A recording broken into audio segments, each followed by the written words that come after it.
Muy buenos días, comenzamos Prohibido Olvidar por Graffiti, FM 87.9 en Mar del Plata. Estamos los miércoles de 9 a 10 horas, con Pablo Aceto y quien habla, Gloria Álvarez. ¿Qué tal, Pablo? ¿Cómo estamos? ¿Qué se cuenta?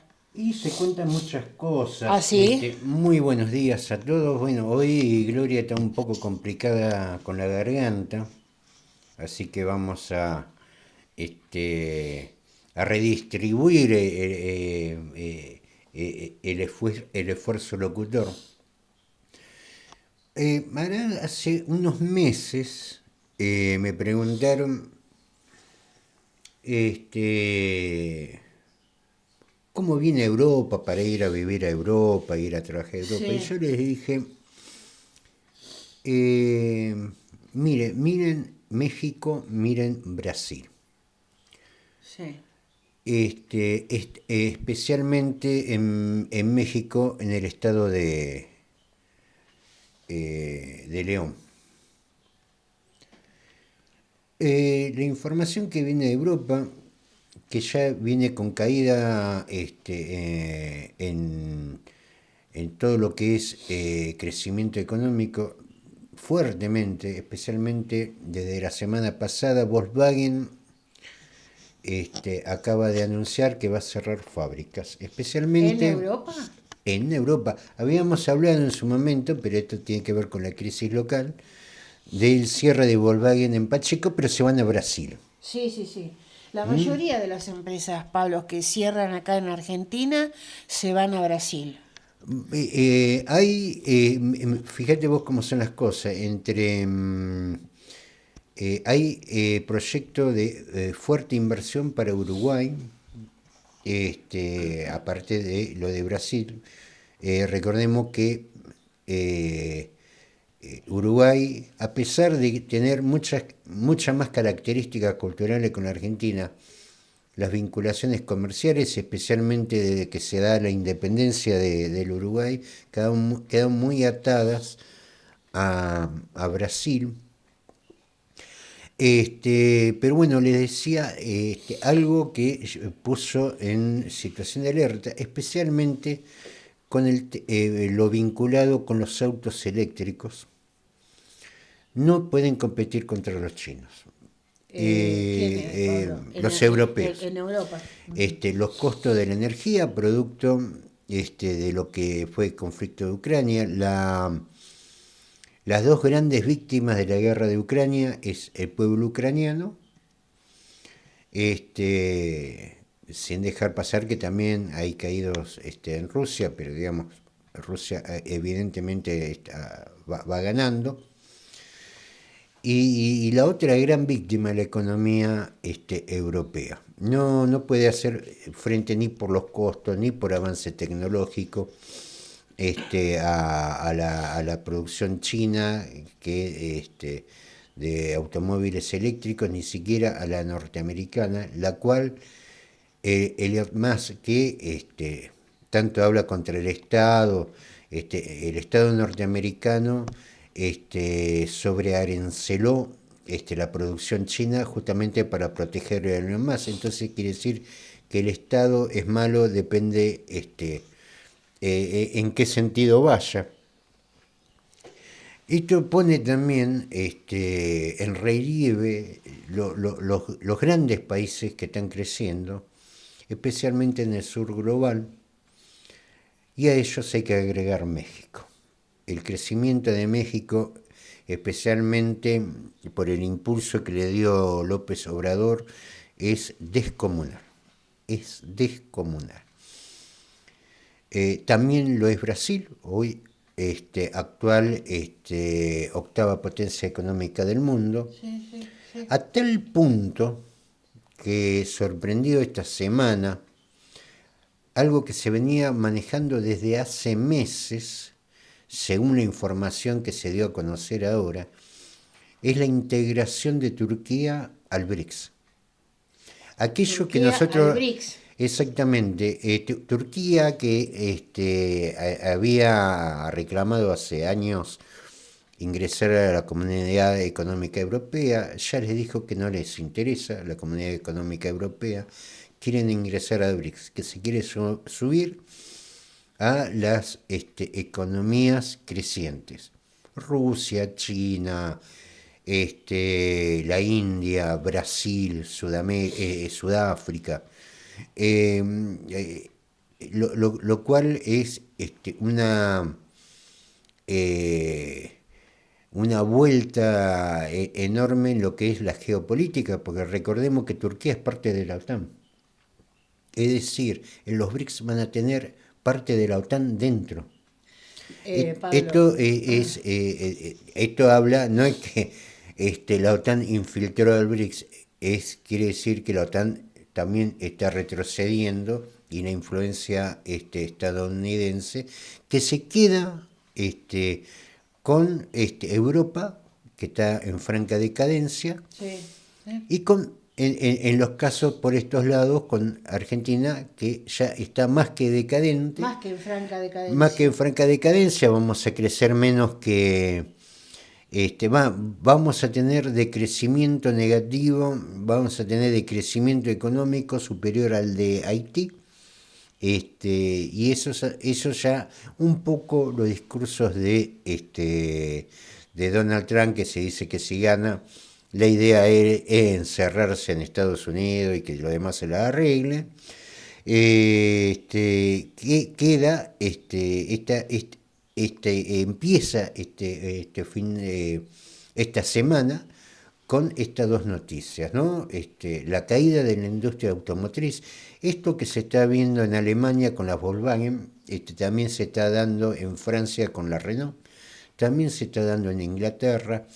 Es decir, también tuvo mucho que ver las políticas vinculadas con cuestiones ambientales, que más que con cuestiones ambientales estaba armada para ciertos negocios, no por a favor del medio ambiente, lo armaron a favor del negocio con la excusa del medio ambiente, a favor del medio ambiente no hicieron nada y terminaron destruyendo la economía europea. Gran parte de esto hay que decir, y todos más o menos están indicando lo mismo, que la idea de generar una guerra entre Ucrania y Rusia era justamente para destruir la economía europea. Los grandes favorecidos por esto ha sido todo el BRICS y Estados Unidos. Nosotros, Pablo, lo digo con un poco, por ahí con un poco de bronca y un poco de nostalgia, deberíamos estar integrando los BRICS y no, bueno, no es así. Estuvimos invitados, ya tendríamos que ser socios plenos. Nosotros no nos quedamos en la decadencia, nos fuimos con los europeos, Claro. que nos arrastren A su decadencia. tan bien que veníamos, encima nos subimos al caballo muerto. Y Turquía, que estaba a punto de ingresar en la Unión Europea, que ya era parte de la OTAN, está ingresando al BRICS. Bueno, cosas de la gente que nos gobierna, también una cosa sin sentido. Pero bueno, vamos al desarrollo del programa. Bueno, vamos a tratar de contar cómo va a ser el programa de hoy. Vamos a continuar con la columna de Alberto Cortés, que se llama Las nuevas tecnologías de la información y la comunicación y el dominio del mundo. Vamos a tratar de comentar las siguientes noticias. Denunciarán penalmente a los responsables del operativo de represión a judiciales. Los jubilados vuelven a marchar hoy miércoles. Continúan los despidos en la industria del neumático. La columna de Pablo Aceto se llama La política exportadora de Milei hace agua. Bueno, y nos despedimos como siempre con un tema musical. Hoy vamos a escuchar a Papo. Pablo, ¿tenemos la columna de Alberto Cortés? El desarrollo de las fuerzas productivas que el ser humano llega a dominar determina en última instancia, no mecánicamente, el devenir de toda la sociedad humana. Así, aunque el ser humano moderno existió desde hace unos 200 o 300.000 años, recién unos 8 o 10.000 años atrás inventó la propiedad privada, la esclavitud y las clases sociales en general, el Estado, la organización patriarcal de la familia, las ciudades. El detonante, la invención de nuevas tecnologías, en especial la agricultura y el pastoreo, que le posibilitaron abandonar la caza y la recolección nómades por otras actividades sedentarias que permitían alimentar a más personas por kilómetro cuadrado de territorio ocupado y por día de trabajo humano. Toda la sociedad mutó enormemente por una innovación tecnológica. Similarmente, podríamos seguir desde allí cada uno de los grandes cambios históricos y en el fondo de las líneas maestras de esos cambios encontraremos siempre nuevas tecnologías, la domesticación de los caballos y otros animales como el buey, la máquina de vapor, la electricidad, etc. Además, la difusión de los sujetos sociales, étnicos y nacionales, que han logrado en cada momento dominar las tecnologías de vanguardia, o al revés, que han quedado a la saga en ese control, ha sido siempre clave para determinar si una nación o pueblo podría conservar su independencia o la perdería en manos de otro. Esto, por supuesto, en combinación con las formas políticas que cada uno se daba.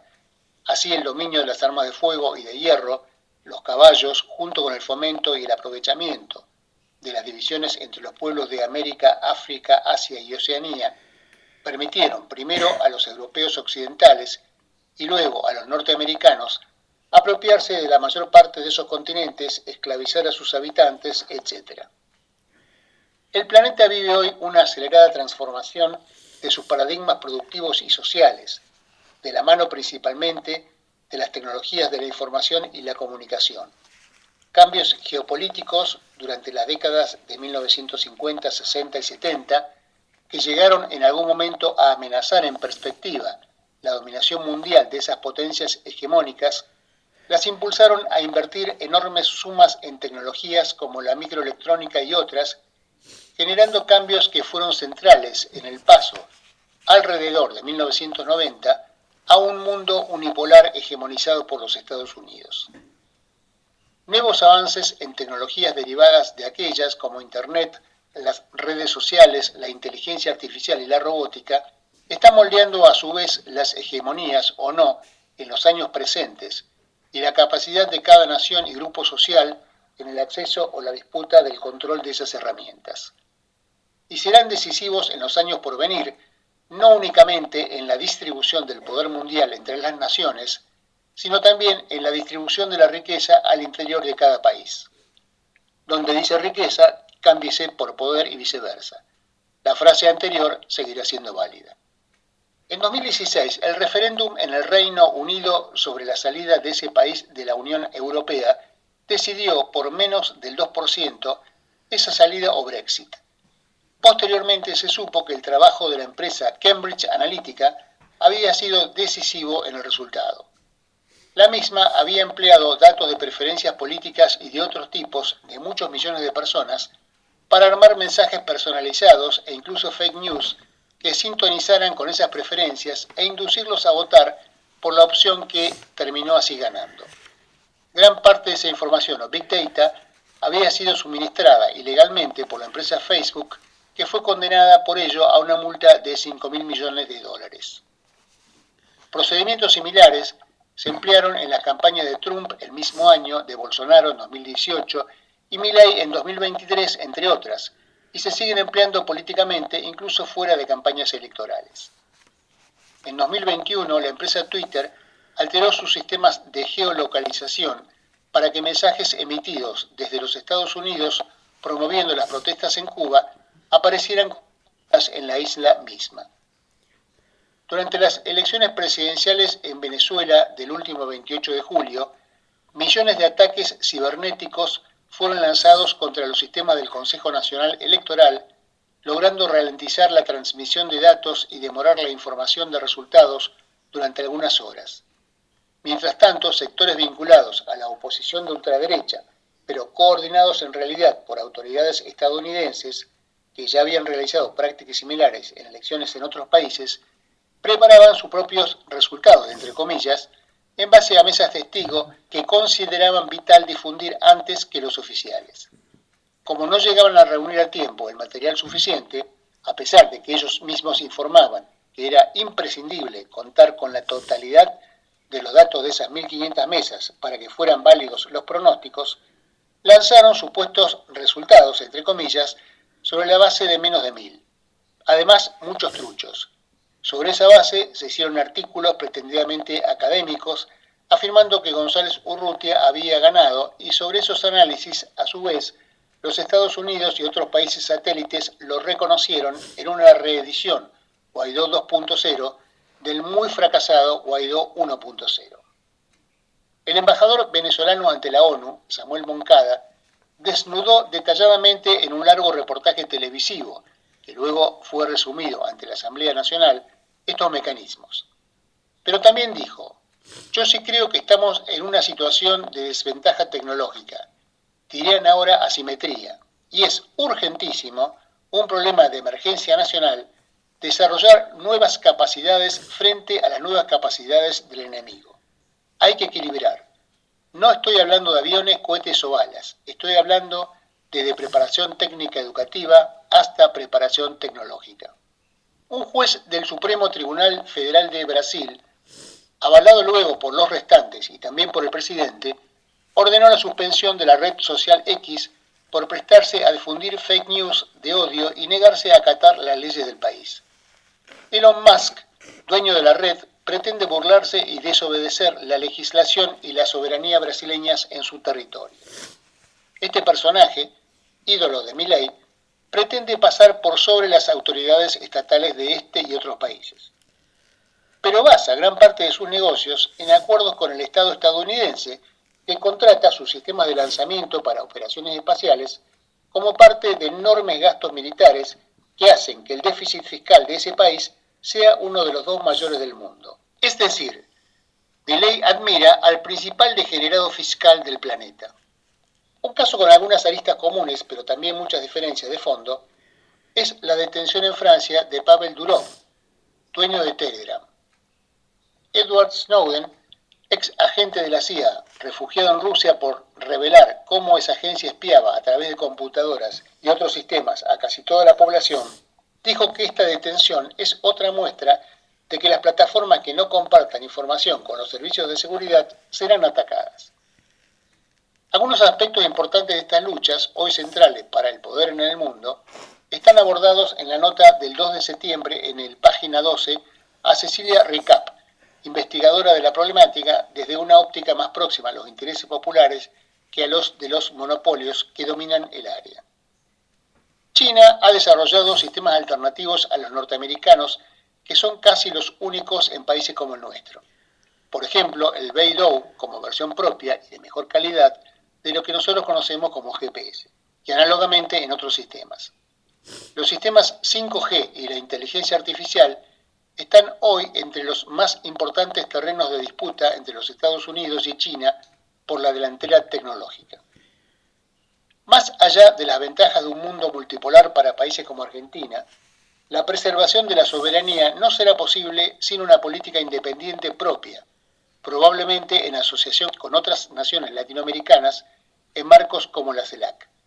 Los recursos humanos disponibles son de excelencia, pero de poco servirán sin una política que ordene en función de los intereses nacionales y de la región. Milei admira al principal degenerado fiscal del planeta. Denunciarán penalmente a los responsables del operativo de represión a judiciales. Fue insólito porque estábamos desconcentrando. Repercusiones sobre la represión a judiciales, esto decía el titular de la Unión de Empleados Judiciales de la Nación, Julio Piumato, que dio detalles de lo sucedido ayer martes en tribunales y aseguró que la protesta se hacía de manera pacífica. Empezaron a empujar de manera prepotente. El titular de la Unión de Empleados Judiciales de la Nación, Julio Piumato, habló sobre la represión ocurrida ayer martes a manos de la Policía Federal tras un banderazo realizado por los trabajadores en tribunales. Al respecto, el dirigente gremial aseguró que el accionar de los efectivos fue insólito y premeditado. De golpe empezaron a empujar de manera prepotente. Esto fue insólito porque nos estábamos desconcentrando. El titular de los trabajadores judiciales, Piumato, explicó que en las últimas semanas, además del paro, el gremio viene realizando banderazos para reclamar por la caída del poder adquisitivo. Toda la situación de la represión quedó documentada en un video que filmó uno de los trabajadores. Allí se puede ver hablando por teléfono a quien sería el jefe del operativo. En un momento el efectivo da la orden de avanzar. Después de esta represión, Piumato explicó que van a iniciar una denuncia penal en el fuero federal contra los efectivos presentes, los que dieron la orden y los responsables políticos del operativo. Muy bien, otra provocación de los efectivos de seguridad que manda Bullrich, porque acá, como dice Piumato, estaban en ese momento desconcentrando.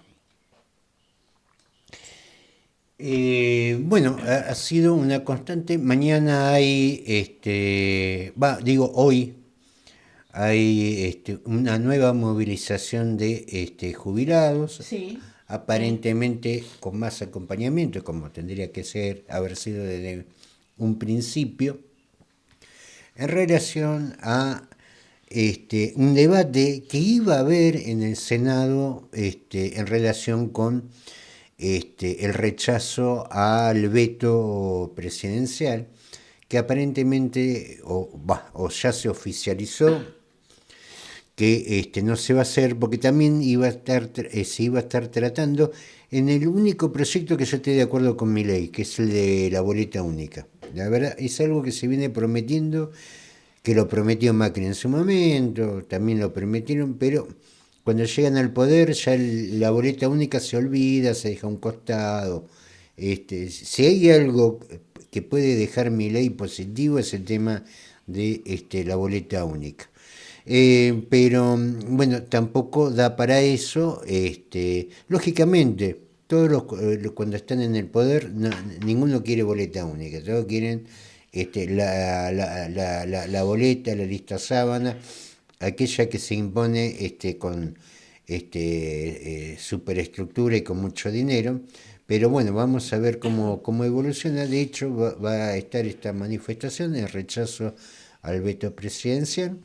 Vamos a ver cómo aparentemente en Senado marcharía el rechazo al veto. Hay que ver qué pasa en diputados. Muy bien, en relación a lo que vos estás contando, Pablo, sí, el gobierno amenaza con el protocolo antipiquete. A pesar de la represión, los jubilados vuelven a marchar hoy miércoles. Convocaron a una movilización para rechazar el veto a la reforma previsional y exigir mejoras en los saberes y condenar la violencia de las fuerzas policiales. Hay que sumarle esto también, que es la quita de beneficio de medicamentos, porque se da en un conjunto. Esto es un combo. Por un lado, le aumentan, dicho sea de paso, hoy miércoles, vence el plazo para registrarse para el subsidio de luz y gas. Por lo menos es la versión oficial, vence para lo que es septiembre. Estaría abierto este registro permanentemente. Lógicamente, después de hoy miércoles, septiembre, ya le van a cobrar la tarifa plena. Si se registra en septiembre, otra vez tener el subsidio en agosto. Pero volviendo al tema de los jubilados, con el tema de la quita de los medicamentos. Entonces, por un lado, a ver, la Constitución argentina está hablando de un 82% móvil en vinculación con las paritarias. Esto fue lo que en su momento vetó Cristina. Hay que decir también en una circunstancia completamente distinta, pero lo vetó. Digamos, la Constitución dice que es el 82% móvil y muy lejos del 82% móvil, porque lo que estamos hablando es la recomposición por el salto devaluatorio de diciembre que lo hizo este gobierno. Esa recomposición es lo que se está rechazando, y no solamente eso, sino también los beneficios de medicamentos. Hay atraso en lo que es operaciones y cosas así. Todo también producto de las políticas económicas, donde la caída de aportes por recesión, por despidos, cuando se despide y cerran fábricas, se reducen los aportes. También está afectando tanto la caja del ANSES como la recaudación del gobierno nacional, como también la mutual de los jubilados, que es el PAME. Bueno, vamos a otro tema. Continúan los despidos en la industria del neumático. La recesión económica inducida por la política de Milei y Caputo y los ajustes empresariales derivan en despidos y suspensiones continuas. FATE y Bridgestone habían presentado procedimientos preventivos de crisis como preparación para los despidos. En cambio, Pirelli implementó desde principios de año retiros voluntarios obligatorios, ofreciendo acuerdos que los trabajadores no podían rechazar, según el sindicato del neumático. Bueno, lo mismo está pasando con los bancos privados, especialmente con Superville y Francela. Estábamos escuchando hoy al secretario general de la bancaria, donde también van, y incluso también en el Banco Nación. Esto es idéntico a lo que fue en los 90, los retiros voluntarios de Menem, donde todo el mundo se alargó a abrir con los pesitos que le daban, salieron a abrir polirrubro. Lógicamente había una oferta de polirrubro, muy pocos quedaron de esa época, algunos quedan, pero muy pocos. Todo el mundo, como ahora la tendencia es todo el mundo a hacerse Uber, el tema que todos nos transportamos entre todos, pero nadie produce guita. También se está dando esto no solamente en la industria de neumáticos, sino en líneas generales en todo lo que son las grandes empresas, entre ellas las entidades bancarias. Bueno, seguimos con lo del neumático. Siguiendo la misma línea que FATE y Bridgestone, Pirelli suspendió de manera intermitente la producción los fines de semana y luego extendió las suspensiones al turno mañana. Posteriormente, la empresa anunció la necesidad de reducir personal y lanzó más retiros voluntarios. El sindicato del neumático manifestó su disposición a luchar por la reincorporación de los despedidos y frenar la sangría de despidos encubiertos, y convocó a los trabajadores a unirse para enfrentar a la empresa. El próximo paso será una asamblea general en la planta, incluyendo a los suspendidos y despedidos, para votar un plan de lucha en defensa de los puestos de trabajo, el convenio colectivo y el salario. Bueno, dejamos acá las noticias. Vamos a tu columna, Pablo. La política exportadora de Milei hace agua. La semana pasada incluso hicimos una nota para Cazador, en relación de lo que fue la entrega vergonzosa de los pozos convencionales a empresarios que eran funcionarios de Macri, entre ellos Javier Iguacel, que por ahí el más famoso. Y entre la excusa que daban YPF en la entrega de pozos convencionales, que estamos diciendo que es la producción más económica, la que más rinde, porque aparte además eran yacimientos maduros, era ir y sacar el petróleo, no hay que hacer otra cosa. Aparte de evaluarlo en sus balances, se lo entregan a estos empresarios. Lógicamente, los acuerdos de negocios que terminaron en los pactos de votos de diputados de Cambiemos a favor de los proyectos de Javier Milei. Esto es parte del paquete de negocios que se votaron a favor de la forma que consiguió Javier Milei los votos en la Cámara de Diputados y Senadores. Ahora, si recuerdan lo que habíamos dicho, ¿cuál era la excusa de YPF de entregar esos 55 yacimientos? La excusa es que ellos se iban a dedicar toda su energía en Vaca Muerta. ¿Se acuerdan de eso? Es decir, dejaron lo que les da plata para... Olvidémonos, en una lógica que uno no entiende, porque si da plata, da plata. No, yo no vi nadie que largue algo que da plata para salir a buscar otra cosa. Esto no me alcanza, esto ya me da plata, ya no me alcanza. No, lo que da plata, y si da plata te sirve para financiar tus proyectos futuros.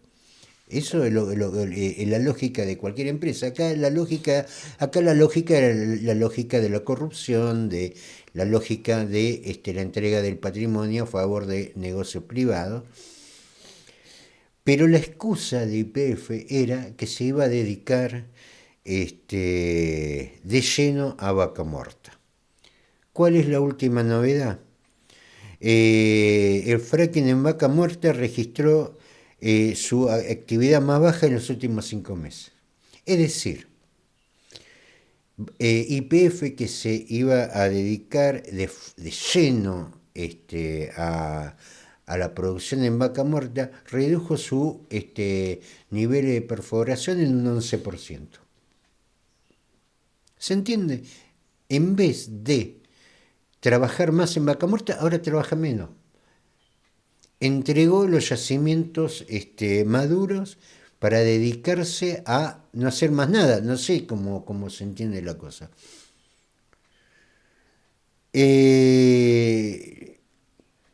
Hay conceptos que hay que entenderlos, porque en su momento cuando hablamos, cuando empezó este tema del fracking, que creo que lo empezamos a hablar desde hace muchos años en el otro programa, y por ahí hay conceptos que uno piensa que los demás lo saben porque lo explicamos en su momento, pero cambia la audiencia. El pozo del fracking no es como el convencional. El pozo del fracking da petróleo un año.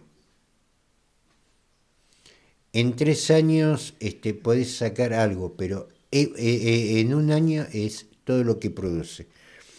¿Por qué? Porque la fractura que produce un gran yacimiento de petróleo son fracturas naturales, son movimientos de la tierra, la presión, el calor. Esto es un fracking artificial. El fracking es una fractura, siempre los yacimientos aparecen por fractura. Una cosa es la fractura natural y otra cosa es la fractura artificial. Es la diferencia que hay entre una teta natural y una artificial. ¿Viste? Vos te das cuenta que ahí pasa algo. Ahí es diferente. Y esto es igual. Jamás un terremoto artificial, que es una fractura, va a tener las mismas dimensiones que una natural. Esto es claro. Por eso producen un año. Entonces, la perforación tiene que ser permanente. Se ha llegado a récord de 12 perforaciones por día, en caso de YPF, y más o menos un rango igual en las otras petroleras. Es decir... ¿Y cuál será el motivo por la poca actividad de Vaca Muerta? Bueno, ¿Cuál es el una de las... esto ya entramos a un plano de especulación. Recordemos que la modificación de la ley bases, ¿qué es lo que le quita a la industria petrolera que se queda con nuestros recursos? Le quita la obligación del autoabastecimiento. A diferencia de la vieja ley que uno cuestionaba, esta es peor todavía, las petroleras estaban obligadas a el autoabastecimiento, ahora no. Y el Brent está cayendo. Está en 74.10 el barril. Es decir, y como ya habíamos informado en su momento, la Argentina vende porque ahora vamos a hablar de la producción de petróleo. La Argentina, para incentivar la venta, para que vengan los barcos petroleros y metaneros a llevarse la producción argentina, vende $10 menos el barril. Entonces quiere decir que está vendiendo el barril a 64,10. Esto es número de quiebra. Estos son números de quiebra.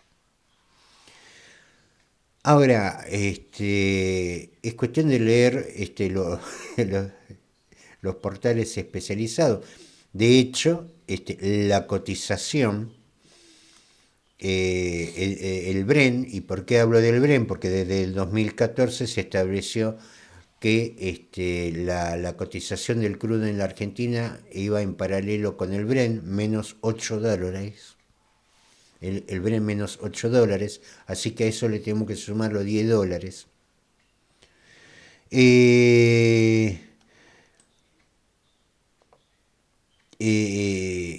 Entraba en crisis ya hace bastante tiempo. De hecho, tengo acá una nota de Goldman Sachs que habla de un Brent de $80 para el 2025. ¿Se entiende? Era cuestión de leer los diarios nada más. Esto que le estoy diciendo yo, por el aire de graffiti, este es el precio internacional. Este precio, con una producción que ya vamos a hablar de la producción, no es viable la política exportadora argentina. Claro, porque es bajo el precio, ¿no es cierto, Pablo? Para la producción de fracking, sí. Porque la producción de convencional, que el producto es más barato, se la regalamos a los socios de Macri que le pusieron los votos en diputados y senadores a Milei. A ver, esta es una proyección que hace Goldman Sachs, gente que se dedica a esto. Lógicamente, si hay un recrudecimiento en la guerra de Medio Oriente, si hay bloqueo en el estrecho de Hormuz o en el canal de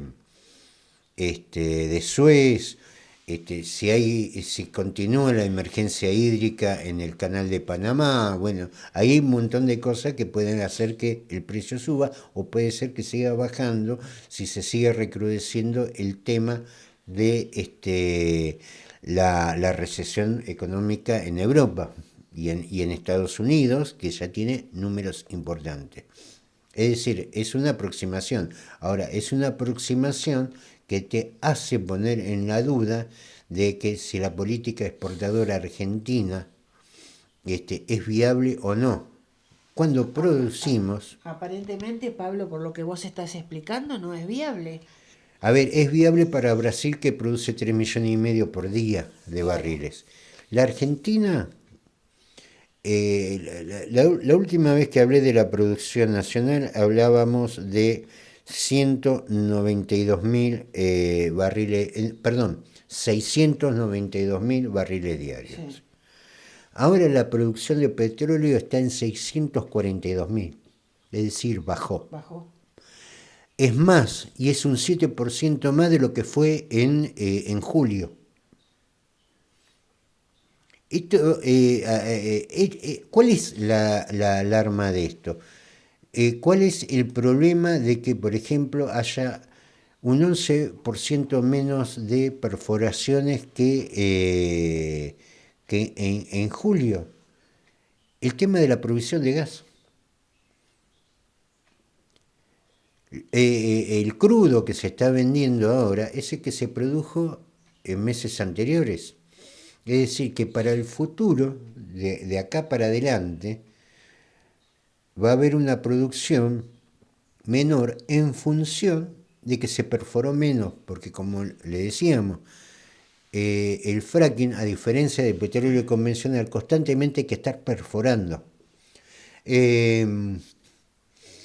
¿Y esto en qué nos pone? Que como las petroleras no les conviene este precio y la inversión de perforar es enorme, por ahí decidan, como ya lo hicieron antes, dejar de producir. Ahora, si dejan de producir, no solamente encarecen el producto en lo local, sino que tampoco vamos a tener. Vamos a estar otra vez como en la época de Fernández y Macri sin gas. Y encima, con la diferencia, que ahora no tienen la obligación de abastecimiento al mercado interno. Por lo que evidentemente se va por dos caminos. O nuevamente vamos a tener que comprar gas, porque si no hay perforación no va a haber gas. O nos querrán vender a un precio, nuestro gas y nuestro petróleo, a un precio más alto que el precio internacional. Con una diferencia, que la Argentina no tiene dólares y el año que viene tiene los vencimientos. Es decir, la Argentina camina, yo diría, hacia una crisis realmente importante en relación con el tema energético. Ya no en el punto si es caro o barato, sino en el punto de que hay o no hay. Nos volvemos a encontrar el miércoles que viene de 9 a 10 horas. Este viernes de 19 a 20 estamos con Casi Sábado por FM Graffiti 87.9. Vamos a escuchar a Papo. Quizá mañana. Saludos para todos.